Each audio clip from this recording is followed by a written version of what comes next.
నిజంగా పాటలు రాయటం, పాడటం 2 అయితే భిన్న ధృవాలు. ఈ 2 ఎట్లా సాధ్యమవుతున్నది? అసలు మీకు రాయటం ఎప్పటినుంచి అలవాటు? పాడటం ఎప్పటినుంచి అలవాటు? 2 భిన్న ధృవాలే. కానీ రెండింటికి చాలా సంబంధం ఉంటుంది. ఒకటి ఒక పాట పాడాలి అంటే ఖచ్చితంగా లిరిక్స్ ఉండాల్సిందే. ఆ లిరిక్స్‌ని పాటగా మలచాలంటే దానికో ట్యూన్ ఉండాల్సిందే. సో, నేను ఏదైతే పాట పాడాలి అనుకుంటానో, ఫస్ట్ పాటగా కాకుండా ఒక ఏదైనా ఒక సన్నివేశంగా నా మైండ్‌లో చిత్రీకరించుకుంటాను. ఏదైనా సరే. హ్మ్. ఆ సన్నివేశంలో ఎవరెలా ఫీల్ అవుతారు అనేటువంటి ఆ ఫీలింగ్స్‌ని నేను నాలోనే పలికించుకుంటూ దానికి ఒక అక్షర రూపం కల్పిస్తాను. హ్మ్.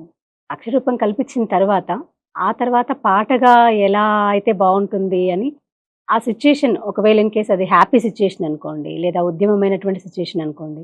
ఇంకేదైనా ఆ సిట్యుయేషన్‌లో మనం ఎలా ఫీల్ అవుతాం, అంటే మన లోపల ఉండేటువంటి ఫీలింగ్స్ ఎలా అవుతాయి అని ఆ ఫీలింగ్స్‌ని బట్టి ట్యూన్ చేసుకుంటూ ఉంటాను. ట్యూన్ కట్టడం ఎట్లా అంటే అది నిజంగా టఫెస్ట్ జాబ్ కదా Yes. యామిని గారు. సో, ట్యూన్ కట్టడం ఎట్లా అంటే ఏం నేర్చుకున్నారు దానికోసం? ఎట్లాంటి హోమ్ వర్క్ చేసినారు ఫస్ట్‌లోనే?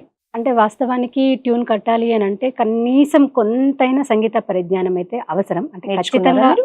ఖచ్చితంగా అవసరం అని చెప్పలేను కానీ ఎంతో కొంత అయితే అవసరం. హ్మ్.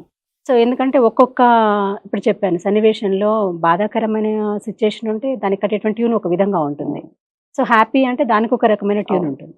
సో, అది ఏ రాగంలో అయితే బావుంటుంది అనేది ఒక రాగాల కొంచెమైనా గురించి మాట్లాడుతున్నారు. సంగీతం నేర్చుకున్నారా? అంటే కొంత బేసిక్స్ నేర్చుకున్నాను మ్యామ్. నిజంగా ఓకే. చాలా ఎక్కువగా అయితే నేర్చుకోలేదు. ఓకే. కొంత బేసిక్స్ నేర్చుకున్నాను. కానీ ఆ బేసిక్స్ నేర్పినటువంటి మా టీచర్ హ్మ్. ఆమె పర్ఫెక్ట్‌గా నేర్పించింది.